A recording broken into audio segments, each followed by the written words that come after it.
Good morning. Good morning.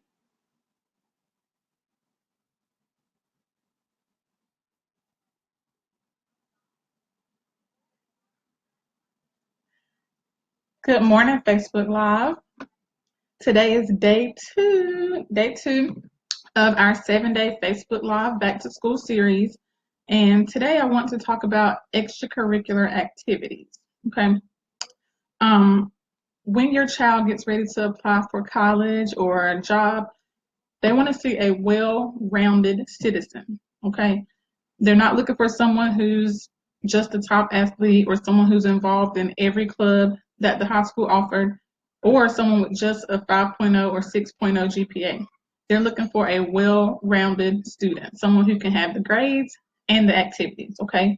So today we'll talk quickly about extracurricular activities and how to get ready for this school year and how to choose an activity for your student to be involved in this school year or for the 4 years of high school, okay?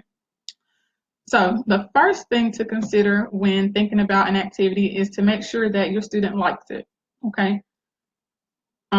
Sometimes as parents, you'll put your child in something because you like it and they don't like it, so they won't be successful at it. So number one, make sure your child likes whatever activity it is that you're having them participate in.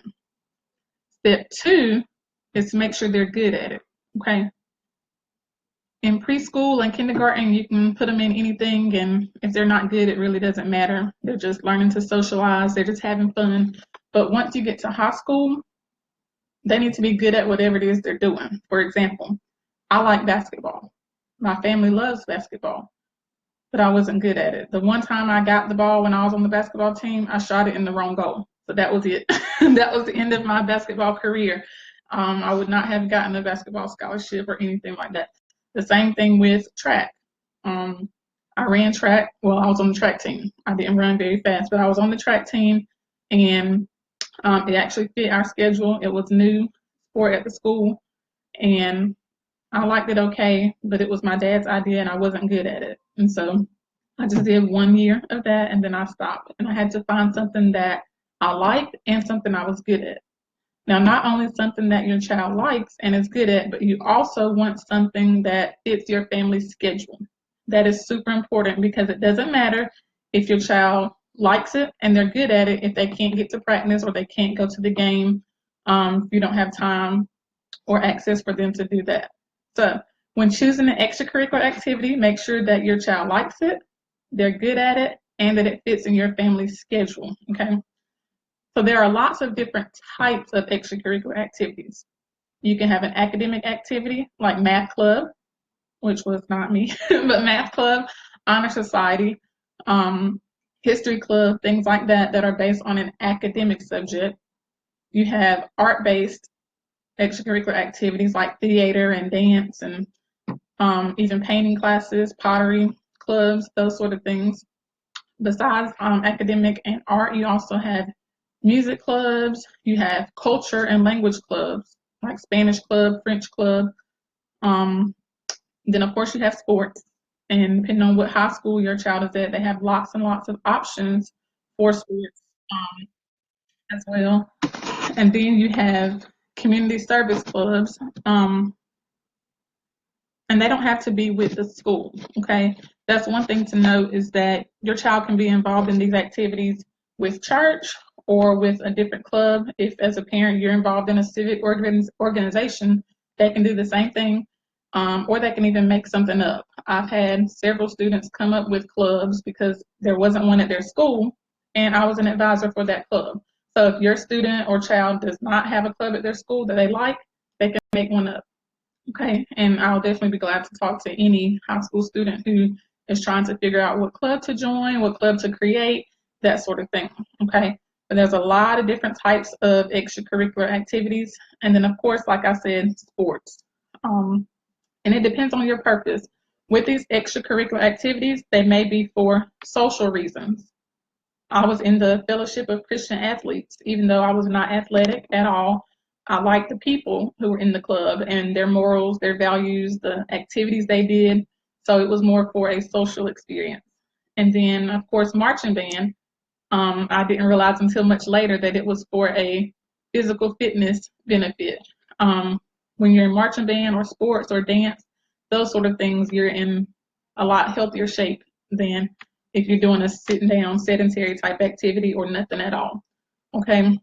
And then these career extracurricular activities. In high school, you have the Future Business Leaders of America, you have Future Farmers of America, Future Teachers of America. Depending on what career your child wants to take, those can help with scholarships and with job experience, all that sort of stuff. So there's a lot of options to choose from. So what I want you to do today for our participation grade and your assignment is to comment on the video about what activities you were involved in school, and or what activities your child will be involved in this school year. Okay, I know it's football season. I have a lot of students that I know who are getting ready for cheerleading and football. So I know that's one major thing that is going on for a lot of teenagers right now. It's football season. But what will your child be involved in this year? And what were you involved in high school? Okay. And of course, I'll go first. I'll comment below and let you know what I was involved in high school. Of course, I didn't make it with basketball after that first year. So I'll let you know what I did do and what effect that had on college applications and relationships and things like that. Okay. Let's make sure I'm not leaving anything out. The last thing is to build an exit strategy for your student. Whatever activity they choose, make sure they have a way out if it's something they do not want to do. So, for example, when I mentioned that I was on the track team, once I realized after about a week that it wasn't for me, my dad told me, finish this season and then you can quit. Okay. So quitting was not an option in the middle of the season because I'm already on the team. However, I didn't have to do track for 4 years. Okay. So make sure you have an exit strategy for your child for these activities to see if it's something that they like or not. Okay. So make sure it's something they like, something they're good at, something that fits your schedule so they can actually participate, and then have an exit strategy in case it's something that does not work out for your child. Okay. So comment below what activities you were involved in and a little detail about it.